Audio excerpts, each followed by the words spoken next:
آج ہم مفتی سلمان اظہری صاحب کا یہ بیان سنیں گے۔ اس بیان میں آپ نے بتایا ہے کہ نبی کریم صلی اللہ تعالیٰ علیہ وسلم نے فرمایا کہ عربوں کے لیے تباہی ہے کہ ان قریب وہ ایسی برائی کی طرف جائیں گے جو انہیں جہنم کی تک لے جائے گا۔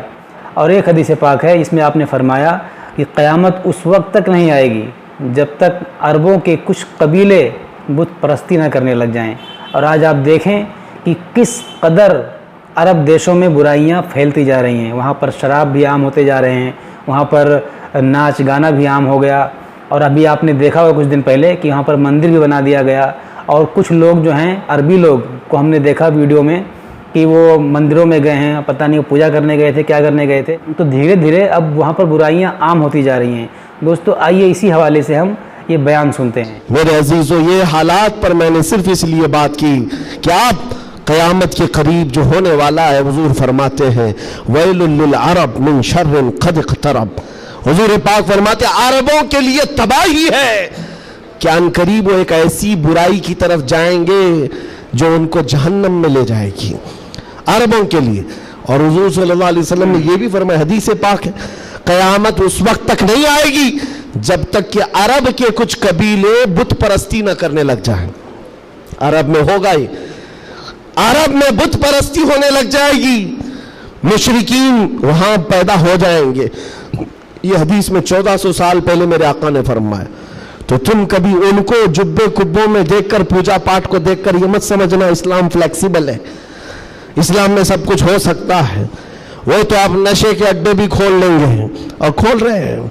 شراب پر سے پابندی ہٹا کر کے سعودی عرب میں اب شراب بیچنے پر بھی بات آ گئی، عورتوں کا حجاب ختم ہے، مشرکین کا داخلہ ممنوع تھا، لیکن اب مدینہ رسول میں بھی مشرکین کا آنا اور اس کی اجازت دے دی گئی ہے۔ یہ ساری قیامت کے قریب کے حالات جو حضور نے پہلے بیان فرمائے، میرے آقا نے فرمایا ہے یہ عرب اس برائی کی طرف جا رہے ہیں جو ان کو جہنم میں لے جانے والی ہے، اور قیامت سے پہلے یہ ہوگا۔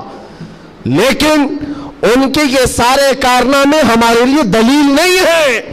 حرم مکہ کا امام کیا کرتا ہے یہ ہمارے لیے دلیل نہیں، صدیق اکبر کیا کہتا تھا وہ ہمارے لیے دلیل ہے، فاروق اعظم کیا کہتا تھا وہ دلیل ہے، عثمان غنی اور حیدر کرار کیا کہتے تھے وہ دلیل ہے۔ یہ بکے ہوئے لوگ اگر منبر پر چڑھ گئے تو ان کے خد و خال دیکھ کر کے تم مت بگڑ جانا۔ یہاں سے حالات ایسے ہو سکتے ہیں، خانہ کعبہ کے منبر پر کھڑے ہونے والا امام بھی اسرائیل کی فتح کے لیے دعا کر سکتا ہے۔ یہ ایمان بیچے ہوئے لوگ آ سکتے ہیں، اس لیے کہ یزید کا دور بھی آیا ہے، کرامتہ کا دور بھی آیا ہے، باطل قوتوں کا دور بھی آیا ہے جب انہوں نے کعبے کی امامت کی ہے۔ لیکن اہل سنت و جماعت ہمیشہ اس بات پر قائم رہے ہیں، ان لوگوں سے ہمارا دین نہیں چلتا، اللہ اور اس کے رسول کی حقانیت اور قرآن سے ہمارا دین چلتا۔ اور ایک بات آخری، اسلام اپنا دفاع خود کرتا ہے، اسلام اپنا ڈیفینس خود کرتا ہے۔ کفار و مشرکین کو اگر یہ لگتا ہے کہ مسلمان سوئے ہوئے اسلام کا کچھ بھی کر لیں گے، یہ ناممکن ہے، پاسبل نہیں۔ ہم جیسے کروڑوں بھی سو گئے تب بھی اسلام قائم رہے گا۔ اسلام اپنا ڈیفنس خود کرتا ہے، کیوں؟ اس لیے کہ یہ انسانوں کا بنایا ہوا دین نہیں ہے، خلاق کائنات کا دین ہے۔ اور قرآن میں رب تعالیٰ نے فرمایا یریدون لیطفئوا نور اللہ بافواہہم، لوگ اپنے منہ کے پھونکوں سے اسلام کا چراغ بجھانا چاہتے ہیں، اور اللہ اپنا چراغ مکمل کر کے رہے گا۔ وَلَوْ كَرِهَ الْكَافِرُونَ، اگرچہ کافر ناپسند کرے۔ اور ایک بات سن کر کے جائیں، میرے رب کا وعدہ ہے قرآن پاک میں، یہ دین اسلام پوری دنیا پر غالب آ کر رہے گا، آ کر رہے گا۔ یہ بات میں نے کئی جگہ سٹیجوں پر کی تو کچھ لوگوں نے کہا بھی تھا جو نان مسلم ہیں، انہوں نے کہا تھا کہ یہ مولانا ایسے بیٹھ کے چلا رہا ہے، حالات دیکھتا نہیں ہے، فلسطین میں ان کے ٹکڑے ہو رہے ہیں، شام کو تباہ کر کے رکھ دیا گیا ہے، عراق میں ان کے جنازے نکلتے ہیں، افغانستان کو توڑ کر رکھ دیا گیا ہے، اور یہ مولانا چلا کر کہتا ہے اسلام پوری دنیا میں غالب آ کر رہے گا۔ یہ اپنا محلہ نہیں بچا پاتے، پوری دنیا کی بات کرتے ہیں۔ ظالموں تمہیں خبر کیا ہے، اسلام زندہ ہوتا ہے ہر کروڑ کربلا کے بعد. تاریخ یہ بتاتی ہے اگر اسلام کو ختم ہونا ہوتا رسول اللہ کے نواسی کی شہادت کے بعد ختم ہو جاتا, علی اصغر علی اکبر کی شہادت پر ختم ہوتا. جب رسول اللہ کے گھرانے کی شہادت پر اسلام نہیں رکا, ہمارے ہزاروں کے قتل پر کبھی اسلام نہیں رک سکتا. ایک غزہ ایک فلسطین کیا, ہزاروں غزہ تم اس زمین پر قائم کر کے دکھا دو, تب بھی میرا چیلنج ہے. اسلام تھا, اسلام ہے اور اسلام رہے گا. اسلام تھا, اسلام ہے, اسلام رہے گا. نبی پاک صلی اللہ تعالیٰ علیہ وسلم کا لایا ہوا یہ وہ حسین شجر ہے جس کی جڑیں تحت الثری میں ہے اور جس کی شاخیں اوج ثریا پر ہے.